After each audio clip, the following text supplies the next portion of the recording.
Lors d'une réunion avec la famille de mon mari, ils m'ont humilié devant notre fils de 3 ans, et mon mari a pris leur parti. Soit tu demandes pardon à ma mère, a-t-il dit, soit tu fais tes affaires et tu sors de ma vie.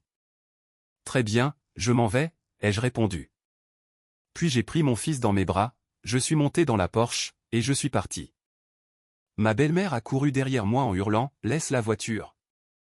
Elle croyait toujours que la Porsche, et la maison même devant laquelle elle se trouvait, appartenaient à son fils. Le lendemain matin, mon avocate l'a appelé. « Laisse la voiture !» a hurlé ma belle-mère, alors que je m'éloignais du trottoir. Dans le rétroviseur, j'ai vu Patricia courir derrière la Porsche avec ses sandales blanches, une main levée, comme si elle pouvait m'ordonner de m'arrêter. Mon fils de 3 ans, Noah, était assis silencieusement dans son siège auto derrière moi, serrant le petit camion rouge qui l'emportait partout. Patricia croyait que la Porsche appartenait à son fils. Elle pensait que la maison, derrière elle, lui appartenait aussi. Dès le petit déjeuner du lendemain matin, cette illusion allait commencer à s'effondrer. 20 minutes plus tôt, notre jardin était rempli de chaises pliantes, d'assiettes en carton, et de parents venus célébrer le départ à la retraite de mon beau-père, George. Le barbecue se déroulait dans notre maison, dans le comté de Fairfax, en Virginie. J'avais passé 2 jours à le préparer, entre mon travail civil et un week-end d'entraînement dans la réserve de l'armée. Au début, les remarques de Patricia étaient suffisamment insignifiantes pour être ignorées. Elle félicitait Daniel d'avoir offert à la famille un si bel endroit pour se réunir. Puis, elle a dit à sa tante que mes obligations dans la réserve n'étaient qu'un passe-temps, qui m'éloignait de mes responsabilités. Lorsque j'ai apporté un saladier de salade de pommes de terre dehors, elle a regardé ma robe, et a demandé si Daniel l'avait payé lui aussi. Quelques personnes ont baissé les yeux, mais personne ne l'a contredite. Daniel se tenait près du barbecue, faisant semblant d'être occupé avec les hamburgers. J'étais marié avec lui depuis 5 ans. Je connaissais l'expression de son visage. Elle signifiait « S'il te plaît, laisse passer ». Pendant des années, c'est exactement ce que j'avais fait, parce que je confondais le silence avec la paix. Puis, Patricia s'est accroupie à côté de Noah, et lui a lissé les cheveux. Un jour, a-t-elle dit bien fort, tu comprendras que c'est ton père qui met un toit sur ta tête. J'ai posé mon verre. Patricia, s'il vous plaît, ne me décrédibilisez pas devant mon fils. Le jardin est devenu silencieux. Même Noah nous a regardés, elle puis moi. Patricia s'est relevée lentement. Après tout ce que cette famille a fait pour toi, tu choisis la fête de départ. La retraite de George pour me manquer de respect. Je vous ai juste demandé de ne pas dire de choses fausses à mon enfant. Elle a porté une main à sa poitrine. Daniel a enfin quitté le barbecue, mais il n'est pas venu à mes côtés. Claire, excuse-toi auprès de ma mère, a-t-il dit. Je l'ai fixé du regard, abasourdi, pourquoi faire? Sa mâchoire s'est crispée, parce que sa famille le regardait. Soit tu demandes pardon à ma mère. Soit tu fais tes affaires et tu sors de ma vie. Noah était assez près pour entendre chaque mot. Cela a tout décidé. Très bien, je m'en vais. J'ai pris Noah dans mes bras, j'ai traversé la maison, et j'ai seulement pris son sac pour la nuit dans le placard de l'entrée. Daniel m'a suivi jusqu'au porche, mais il n'a fait aucune tentative pour nous arrêter. Après que Patricia m'a hurlé de laisser la voiture, j'ai roulé pendant 10 minutes jusqu'à un hôtel. Une fois Noah installé, j'ai envoyé un SMS à Daniel pour lui donner notre position, et je lui ai proposé un appel vidéo. Quoi qu'il arrive entre nous, je ne lui cacherai pas son enfant, et je n'utiliserai pas Noah comme une punition. Daniel n'a pas répondu. Le lendemain matin, à 8 heures précise, mon avocate, Elena Moral, a passé un appel à mon mari. Et pour la première fois, Daniel allait entendre la vérité énoncée clairement. Sans que personne ne cherche à protéger son orgueil. Elena m'a rappelé 15 minutes après avoir raccroché avec lui. Il est en colère, a-t-elle dit, mais il a écouté, et c'est ce qui compte. Pendant la majeure partie de notre mariage, la colère de Daniel mettait fin aux conversations difficiles avant même qu'elle n'atteigne la vérité. Cette fois, quelqu'un l'avait obligée à écouter les faits. Elena ne l'avait pas menacé, ni essayé de l'effrayer. Elle lui avait simplement expliqué que j'avais engagé un avocat concernant une séparation temporaire, la préservation de nos finances, et la mise en place d'un planning de garde écrit pour Noah. Elle lui a également indiqué que ni la maison, ni la Porsche ne pouvaient être vendus, hypothéqués ou transférés pendant que les titres de propriété faisaient l'objet d'une vérification. En réalité, ces documents n'avaient jamais été compliqués. Ma grand-mère Ruth m'avait élevé pendant les années où ma propre mère luttait pour rester sobre. Sa maison n'était pas un manoir.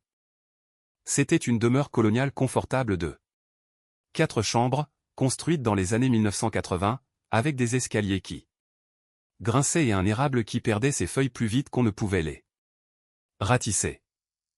À la mort de ma grand-mère Ruth, j'avais 23 ans. Elle m'avait légué cette maison, entièrement payée, ainsi qu'une petite parcelle de terrain en dehors de Richmond. J'ai vendu ce terrain 2 ans plus tard, et j'ai utilisé une partie de cet argent pour acheter une Porsche Cayenne d'occasion certifiée. J'avais choisi la Cayenne parce qu'elle était sûre, pratique, et suffisamment grande pour la famille que j'espérais fonder un jour. Ces 2 achats avaient eu lieu avant mon mariage.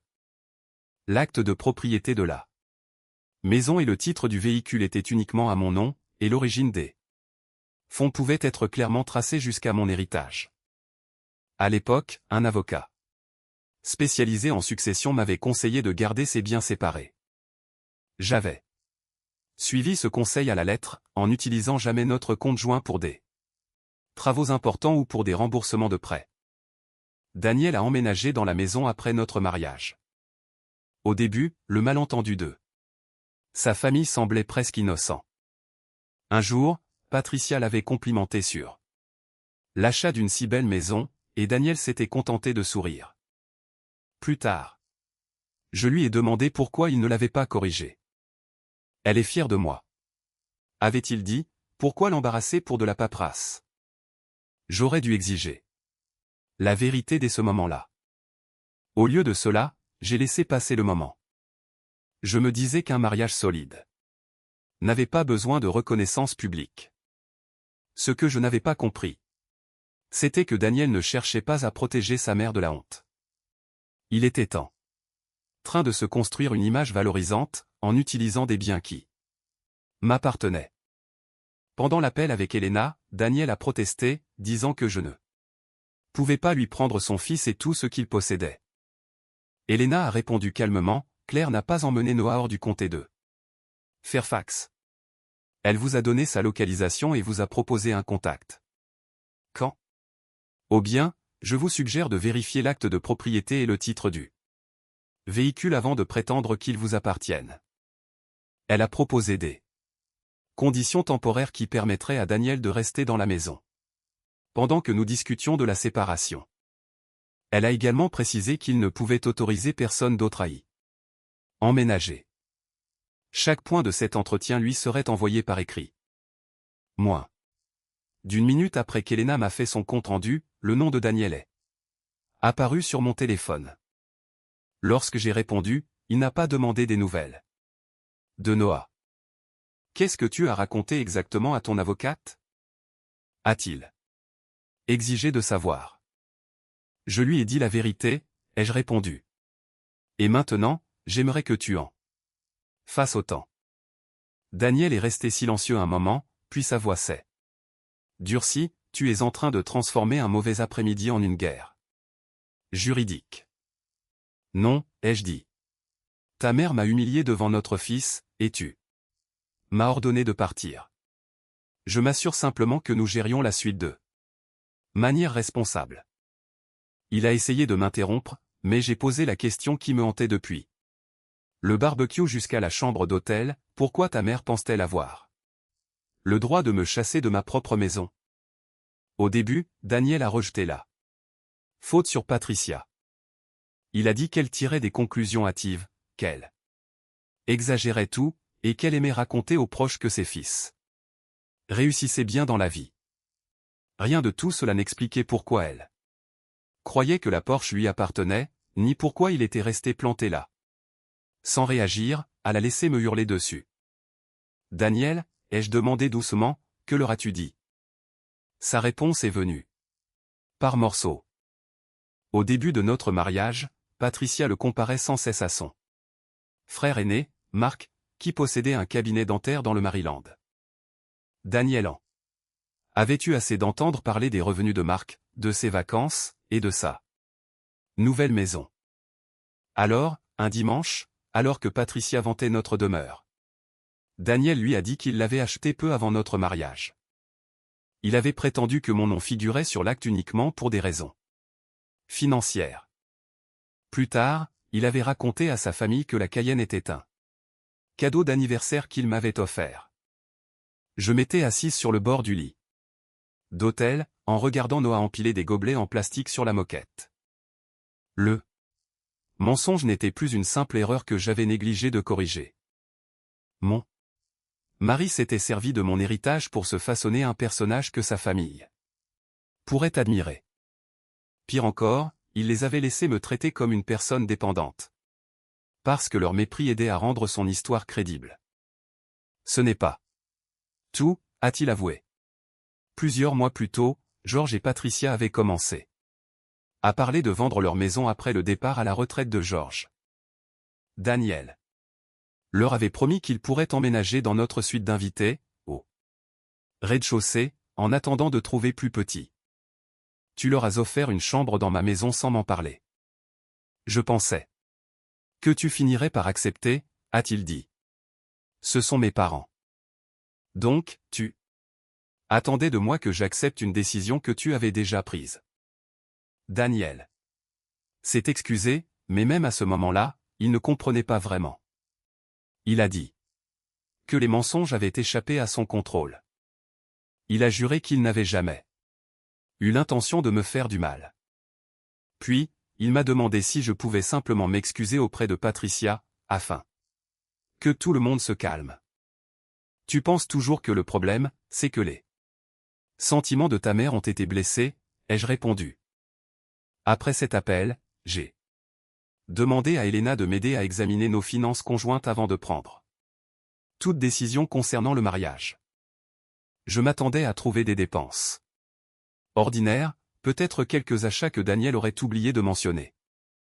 Cet après-midi-là, les relevés bancaires des 16 premiers mois sont arrivés. Près du bas de chaque extrait, il y avait des virements électroniques répétés vers les comptes de Georges et Patricia, des virements que je n'avais jamais approuvés ni discutés, et qui totalisaient près de 12 000 $. Ces 12 000 $ n'avaient pas disparu en un seul retrait spectaculaire. L'argent avait quitté notre compte discrètement, 3 cents par-ci, 8 cents par-là, étalés sur 16 mois. Certains virements portaient la mention « réparation maison », d'autres « paiement voiture » ou simplement « papa ». Daniel avait envoyé cet argent depuis notre compte d'épargne joint, un compte alimenté par nos 2 salaires, et destiné aux urgences, à l'avenir de Noah, ainsi qu'aux réparations de la maison. Lorsque je l'ai confronté, il n'a pas nié. Mes parents étaient en difficulté, a-t-il dit. La retraite de papa a pris plus de temps que prévu, et le toit a commencé à fuir. Tu aurais pu me demander. Je savais ce que tu dirais. Cette phrase m'a fait presque aussi mal que les virements eux-mêmes. Il n'avait pas oublié de me le dire. Il avait simplement décidé que mon avis n'avait aucune importance. Daniel a soutenu que ses parents croyaient que cet argent provenait de ses primes de vente. Cela n'excusait pas la méchanceté de Patricia, mais cela signifiait qu'elle et Georges n'avaient pas sciemment pris de l'argent qui m'appartenait.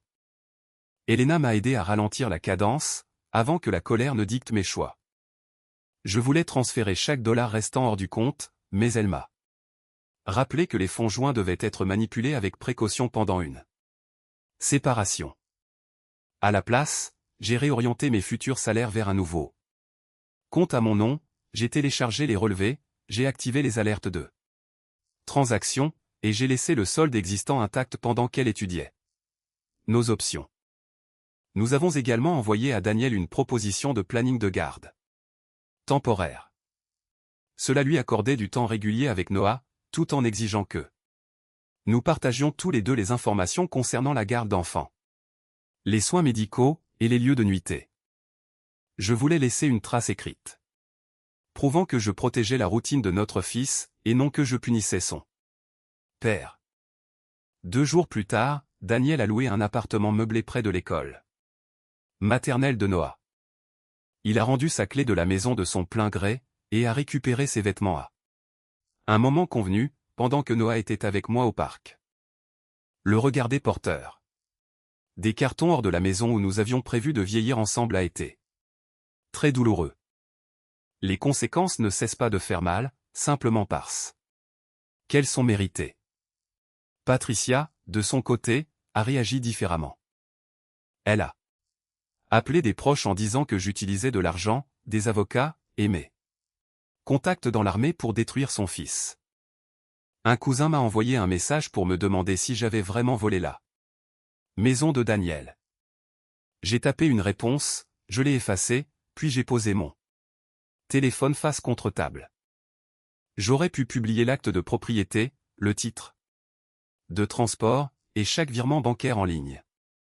Pendant une minute de pure colère, j'ai voulu que tout le monde voie exactement qui avait menti. Mais l'humiliation publique avait contribué à créer ce désastre. Je ne voulais pas utiliser la même arme en appelant cela de la justice. Georges a été la première personne dans la famille de Daniel à remettre l'histoire en question. Il m'a appelé ce soir-là, paraissant bien plus vieux qu'il ne l'était lors de sa fête de départ à la retraite. Claire, a-t-il dit. Patricia dit que la maison appartient à Daniel. Daniel dit que non. Et maintenant, j'apprends que l'argent qu'il nous a donné venait de votre compte. Joint. Il s'est interrompu.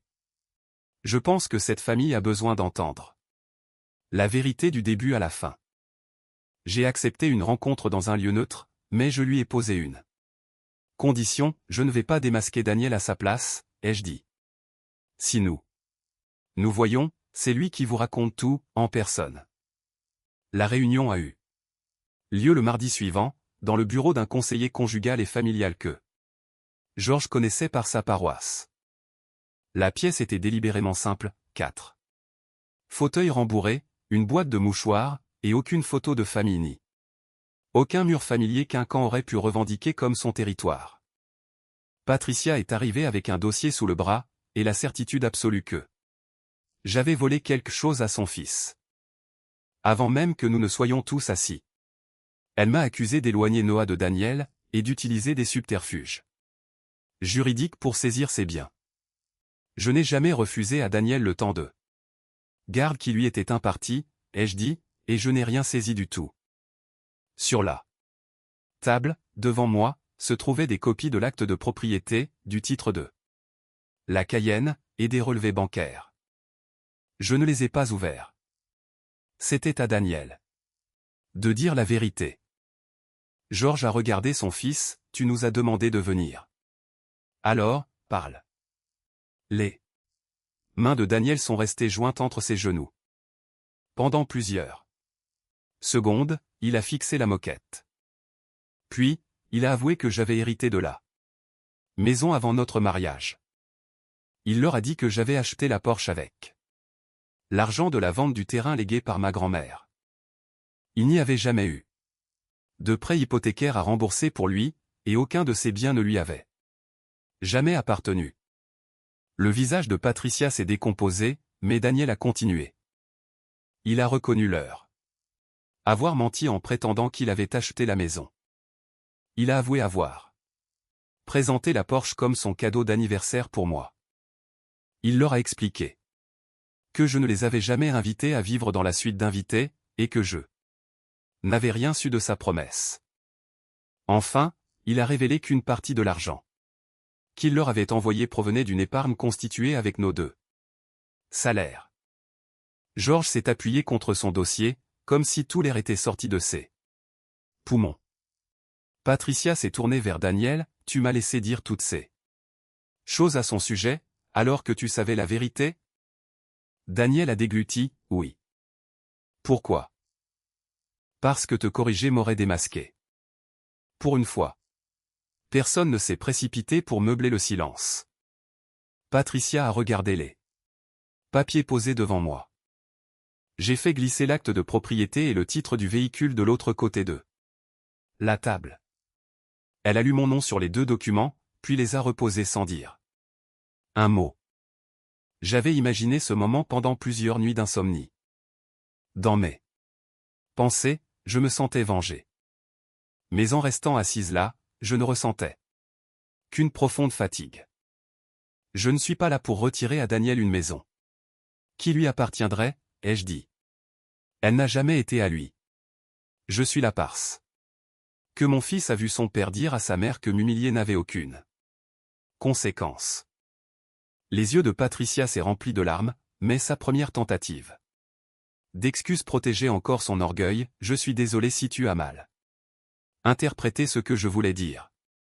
Je n'ai rien interprété de travers, ai-je répondu. Vous avez dit exactement ce que vous pensiez, et Noah l'a entendu. Une excuse commence par nommer ce qu'on a fait, pas par remettre en question la façon dont je l'ai perçu. Georges a baissé la tête. Daniel ne l'a pas défendu. Le conseiller a demandé ce que j'attendais de cette réunion. J'ai répondu que je voulais que les mensonges soient rectifiés, que l'argent soit restitué, et que chaque adulte dans cette pièce comprenne que Noah ne servirait pas à faire passer des messages ni à choisir un camp. C'est alors que Daniel m'a regardé avec une lueur d'espoir fragile, maintenant que tout est tiré au clair, a-t-il demandé, est-ce qu'on peut rentrer à la maison et arranger ça? J'ai soutenu son regard, non. Connaître la vérité n'efface pas ce qui s'est passé. La séparation continue. Ces mots semblaient fermes dans le bureau du conseiller. Pourtant, sur le chemin du retour vers l'hôtel, j'ai pleuré à un feu rouge, là où personne ne pouvait me voir. Je ne voulais pas vaincre Daniel. Je voulais juste qu'il se tienne à mes côtés lorsque sa famille m'humiliait. Aujourd'hui, il vivait dans un appartement meublé, je me préparais à retourner dans une maison silencieuse, et Noah ne cessait de demander quand nous recommencerions à prendre le petit déjeuner tous ensemble. Les conséquences pour Daniel étaient réelles, mais elles n'étaient pas cruelles. Il avait toujours son travail, son revenu, et du temps régulier avec son fils. Ce qu'il n'avait plus, c'était l'image confortable qu'il s'était construite autour de biens qui ne lui avaient jamais appartenu. 2 jours après la réunion de famille, il a envoyé un message écrit à chaque parent ayant assisté au barbecue de retraite de Georges. Il y déclarait clairement que j'étais propriétaire de la maison et de la Porsche avant notre mariage, que j'avais contribué de manière substantielle à notre foyer, et qu'il avait menti parce qu'il avait honte de se sentir moins accompli que son frère. Il a également précisé que je ne l'avais jamais empêché de voir Noah. Daniel m'a montré le message avant de l'envoyer, mais il ne m'a pas demandé d'en adoucir le ton. Il a également signé un plan de remboursement pour l'argent prélevé sur notre compte joint. Le montant mensuel était gérable, et chaque versement serait scrupuleusement documenté. Ensuite, il a commencé à consulter un conseiller individuel pour affronter une habitude qu'il traînait depuis des années, chaque fois qu'il craignait de décevoir sa mère, il mentait, temporisait, ou laissait quelqu'un d'autre subir sa colère. Une semaine plus tard, Noah et moi sommes rentrés à la maison. Ses jouets étaient exactement là où nous les avions laissés. La tasse à café de Daniel était toujours posée à côté de l'évier. Je l'ai rangée dans un placard parce que je ne pouvais pas supporter de la voir pour le moment. Mais je n'ai pas eu le courage de la jeter. Ce soir-là, pendant que je bordais Noah dans son lit, il m'a demandé, est-ce que papa est parti parce que mamie a dit que maman était méchante? La question m'a frappé plus profondément que n'importe quelle dispute au sujet de l'argent. Non, lui ai-je répondu. Papa est parti parce que les grands ont besoin d'eux. Tant pour faire de meilleurs choix. Tu n'as rien fait de mal, et maman et papa t'aiment tous les deux très fort. Le lendemain, Daniel et moi avons répété ce même message ensemble, lors d'un appel vidéo. Nous avons utilisé des mots simples, sans faire de promesses que nous ne pourrions pas tenir. Le samedi suivant, Daniel a ramené Noah à la maison après leur après-midi ensemble. Alors que nous nous tenions sur le pas de la porte à discuter de l'école maternelle, la voiture de Patricia s'est engagée dans l'allée. Elle s'est avancée vers nous sans avoir prévenu. « J'ai besoin de voir mon petit-fils. » a-t-elle dit. Tout cela a été bien assez loin. J'ai senti Daniel se crisper à côté de moi. Des mois plus tôt, cette tension serait devenue mon fardeau. Se racle la gorge cette fois, il s'est interposé entre Patricia et le pas de la porte. « Maman, tu n'entres pas chez Claire à moins qu'elle ne t'y invite. » Patricia l'a fixé, « Tu es encore en train de la choisir, elle. » Non, a-t-il dit. Je prends enfin la responsabilité de ce que je t'ai aidé à faire. Elle est partie très en colère, mais Daniel ne lui a pas couru après, et ne m'a pas demandé d'excuser son comportement. Ce soir-là, Patricia m'a laissé un message vocal. Pour la première fois, ses excuses ne commençaient pas par le mot « si ».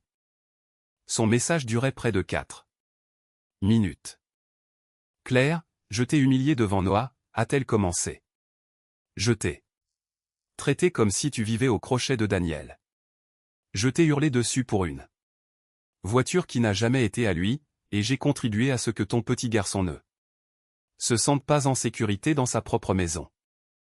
Sa voix tremblait, mais elle n'a rejeté la faute ni sur la confusion, ni sur le stress, ni sur quoi que ce soit que j'aurais pu dire. J'ai eu tort. Tu ne me dois aucun pardon. Je voulais seulement te le dire clairement. J'ai écouté le message 2 fois. Ces excuses ne réparaient pas ce qui s'était passé, mais c'était la première fois que Patricia parlait de son comportement. Sans chercher d'excuses. Au cours des 3 mois suivants, Daniel a continué de respecter le planning de garde. Il arrivait à l'heure, payait sa part des dépenses de Noah, suivait sa thérapie, et effectuait chaque remboursement prévu sur notre compte joint. Il n'a jamais utilisé Noah pour demander quand il pourrait revenir à la maison. Patricia n'a plus rappelé jusqu'au jour où elle m'a envoyé un court message, me demandant si je voulais bien la rencontrer avec Georges dans un endroit public. J'ai accepté de leur accorder 30 minutes dans un parc calme, près de la bibliothèque. Elle paraissait plus petite, sans public autour d'elle. Georges était assis à côté d'elle sur le banc, mais il l'a laissé s'exprimer seule. Patricia m'a avoué que le départ à la retraite de Georges l'avait effrayée bien plus qu'elle ne l'avait laissé paraître. Leurs économies étaient plus modestes qu'elle ne le croyait, et elle craignait de devenir dépendante de ses enfants. En même temps, elle redoutait que le mariage de Daniel n'ait réduit l'influence qu'elle avait sur lui. Ses histoires sur la maison, la Porsche et sa réussite là rassuraient, elle se disait qu'elle avait élevé un fils capable de protéger tout le monde. Alors, je me suis accroché à cette image, a-t-elle dit. Et quand tu l'as remise en question, je t'ai traité comme une menace. J'ai apprécié ça. Franchise, mais je n'ai pas laissé la compréhension se transformer en permission. La peur explique peut-être pourquoi vous vous êtes comporté ainsi, ai-je dit, mais elle n'excuse pas ce que Noah a entendu. Je sais. J'ai dit à Patricia que toute relation future avec mon fils nécessitait des limites très claires. Elle ne pouvait pas critiquer l'un ou l'autre des parents devant lui. Les visites devaient être organisées à l'avance. Mes finances et mon service militaire ne devaient plus être des sujets de potins familiaux, et entrer chez moi ou passer du temps avec Noah se ferait sur invitation, et non sur exigence. Elle n'a pas discuté. Je suivrai tes règles, a-t-elle dit. Ce ne sont pas des punitions, ai-je répondu. Ce sont les conditions qui rendent une relation saine et sûre. Je lui ai proposé un retour progressif dans la vie de Noah, de courtes visites. Planifiées, sans aucune pression sur lui, et sans attendre de moi que je fasse. Comme si tout était normal. Je n'étais pas prête à lui pardonner, mais j'étais prête à observer un changement de comportement. Ce soir-là, Daniel m'a appelé. Après que Noah s'est endormi. Ma conseillère pense que nous devrions nous voir. Ensemble, a-t-il dit. Pas pour que je te convainque de me reprendre, mais pour comprendre si j'ai détruit quelque chose que nous ne pouvons plus reconstruire. J'ai regardé autour de moi dans la cuisine silencieuse, où sa tasse à café était toujours cachée dans le placard. J'y assisterai, ai-je dit, mais cette thérapie n'est pas une promesse que tu vas revenir à la maison. Je comprends. Pour la première fois, j'ai pensé qu'il comprenait vraiment. J'ai accepté 90 jours de thérapie de couple, à une condition. Nous ne sommes pas ici pour décider à quelle vitesse Daniel peut réemménager, ai-je dit au docteur. Evelyn Carter, notre conseillère. Nous sommes ici pour savoir si la confiance peut être reconstruite. Daniel a acquiescé. Des mois plus tôt, il aurait discuté. À présent, il écoutait. Sans se défendre. Au cours de notre 3e séance, le docteur Carter lui a posé une question simple, l'approbation de qui cherchiez-vous à protéger lors du barbecue? Daniel a baissé les yeux sur ses mains, celles de ma mère.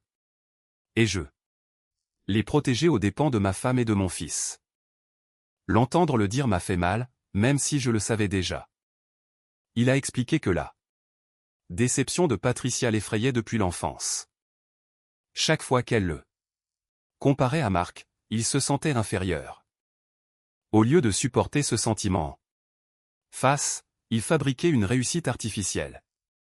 Chaque mensonge lui apportait un soulagement temporaire, tout en exigeant un mensonge supplémentaire. Puis, le docteur Carter s'est tourné vers moi, et vous, que cherchez à protéger votre silence? J'ai voulu répondre que cela protégeait notre mariage. Après un long silence. J'ai répondu plus honnêtement, cela me protégeait des conflits. Je me disais que je préservais la paix. En réalité, j'apprenais à Daniel que j'absorberais le manque de respect pour que tout le monde reste à l'aise.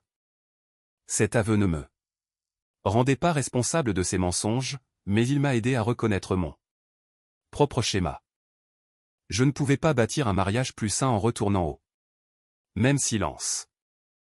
Le docteur Carter nous a donné une distinction que j'ai emportée avec moi, le pardon est personnel. L'accès se mérite. La confiance est une preuve qui se rassemble au fil du temps. Alors, j'ai observé les preuves. Daniel a continué sa thérapie, a respecté le planning de garde, et n'a jamais essayé de me reconquérir avec des cadeaux. Lorsque Patricia a eu sa première courte visite avec Noah, elle est arrivée 10 minutes en avance, mais a attendu dans sa voiture jusqu'à l'heure prévue. Elle a apporté un livre de coloriage, a demandé la permission avant de le photographier, et est partie à la fin du temps imparti. Le changement était suffisamment discret pour sembler ordinaire. C'était précisément pour cela que j'y croyais plus qu'à une promesse spectaculaire. George soutenait ses limites. Lui aussi. Lorsque Patricia s'est plainte une fois qu'une visite de 90 minutes lui semblait distante, il lui a répondu, « Claire ne te le fait pas payer pour toujours. Elle te demande juste de prouver que tu es une personne sûre. » Aujourd'hui. Daniel a également changé sa façon de parler des biens. Il n'a plus jamais demandé à conduire la Cayenne, ni suggéré que la maison lui appartenait légalement. En thérapie, il a reconnu que ces deux choses étaient devenues des symboles de la réussite qu'il voulait afficher, au lieu de la sécurité que ma grand-mère m'avait destinée. À la fin des 90 jours, je n'étais pas prête à ce que Daniel revienne, mais je n'étais plus certaine non plus que le divorce soit la seule issue sûre. Nous avons convenu de poursuivre la thérapie tout en restant séparés. 6 mois. Après le barbecue, le 4e anniversaire de Noah approchait. Nous avons choisi un parc local pour que cette journée appartienne à notre fils, et non à la maison. Les invitations ont été envoyées aux deux familles. C'est alors que la sœur de Daniel, Megan, lui a envoyé une plaisanterie sur la guerre de propriété de Claire. Daniel m'a montré le message avant d'y répondre. Je sais que c'est un autre test, a-t-il dit. Il avait raison. Bientôt, nous serions à nouveau tous réunis, et j'allais savoir si ces changements pouvaient résister à un public. Le matin de l'anniversaire de Noah, j'ai failli annuler la fête. Une réunion de famille avait déclenché notre séparation, et je craignais qu'une autre ne détruise nos progrès. Mais Noah avait passé des semaines à parler des gâteaux, des ballons, et du toboggan très rapide de l'aire de jeu.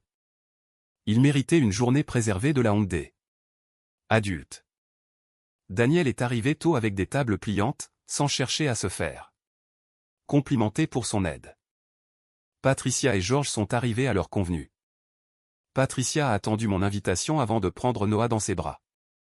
Pendant la première heure, tout s'est déroulé dans une atmosphère prudemment ordinaire. Puis, Megan s'est tenue près de la table de pique-nique, en regardant Daniel couper le gâteau de Noah. Alors, Claire, a-t-elle dit à voix haute, tu aurais imaginé gagner toute cette guerre de propriété familiale? Quelques proches ont ri d'un air hésitant. Daniel a posé le couteau avant même que je ne puisse répondre. Il n'y a jamais eu de guerre de propriété, a-t-il dit.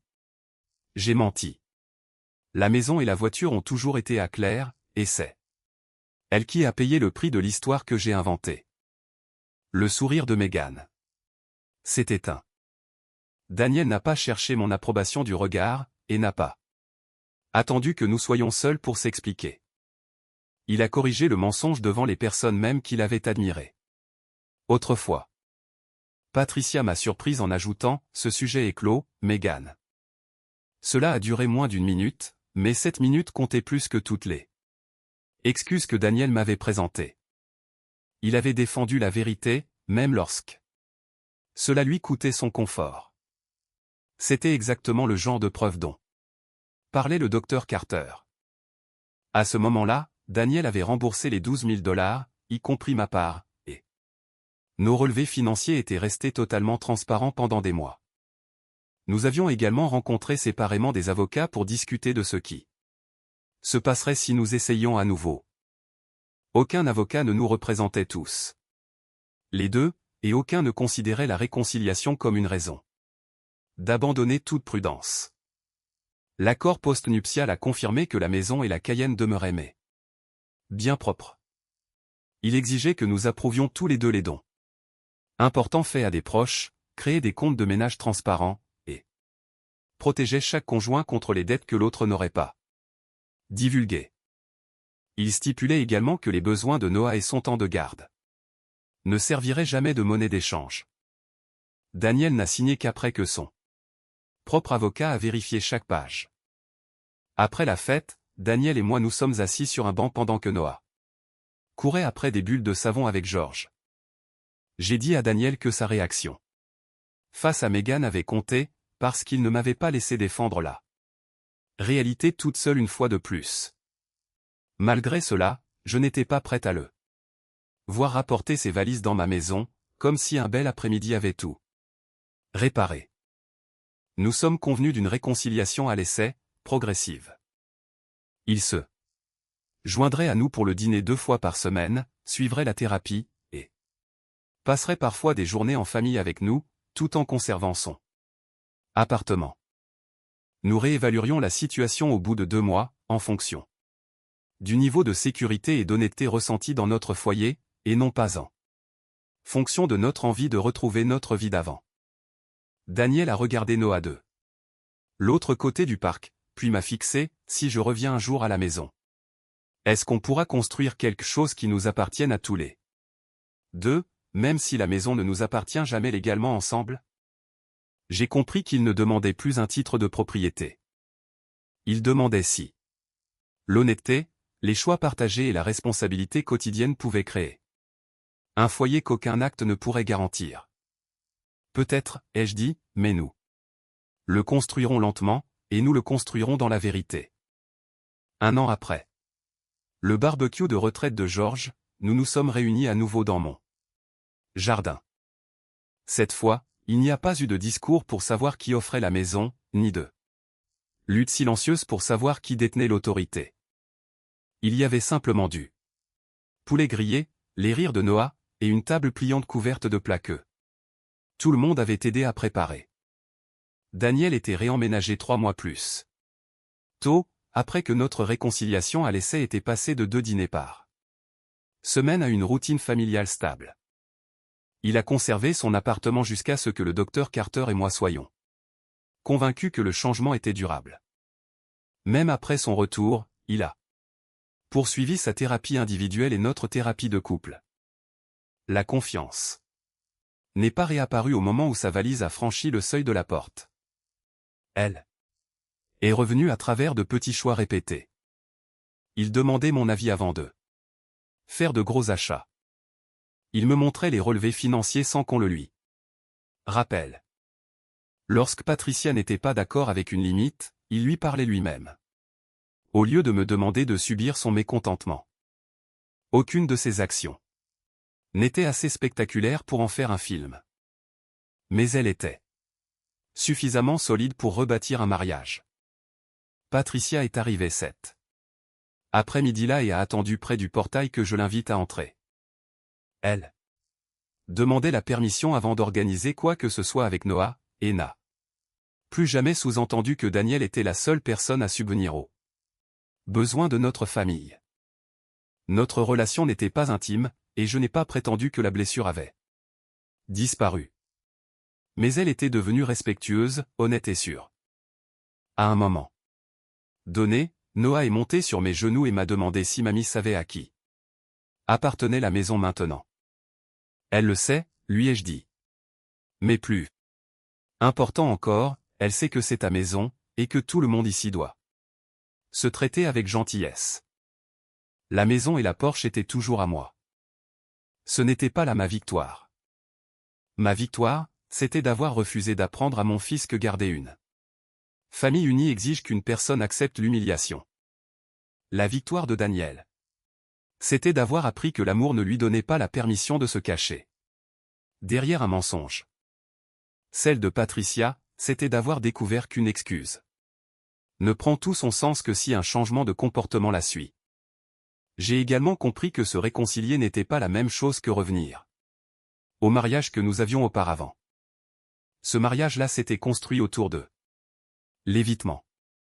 Ce que nous créions à présent exigeait des conversations plus difficiles, des limites plus claires, et l'humilité d'admettre lorsque l'un d'eux nous avait tort. Les protections juridiques avaient toute leur importance. Les titres de propriété séparés, les avocats indépendants, les remboursements documentés, les comptes transparents et un planning de garde écrit ont empêché la peur de se transformer en chaos. Mais aucun acte, aucun contrat, aucun relevé bancaire n'a réparé notre famille. Seule la vérité, la responsabilité et des actions constantes ont pu le faire. Avant le dessert, Daniel s'est tenu à mes côtés pendant que Noah apportait des serviettes sur la table. Il n'a pas appelé la maison la sienne, la mienne ou la nôtre. Il a simplement dit « Je suis reconnaissant d'être à la maison ». Cette fois, le mot « maison » sonnait comme une responsabilité, et non comme une possession. Mon fils n'a pas appris que la personne qui crie le plus fort possède la maison. Il a appris qu'aimer signifie dire la vérité, respecter les limites, et mériter sa place. Après avoir brisé la confiance de quelqu'un. Si cette histoire vous a fait réfléchir à la différence entre le pardon et la confiance retrouvée, j'espère que vous partagerez vos réflexions ci-dessous. Et si vous pensez que les familles peuvent guérir sans faire comme si la blessure n'avait jamais existé, abonnez-vous et rejoignez-moi pour la prochaine histoire.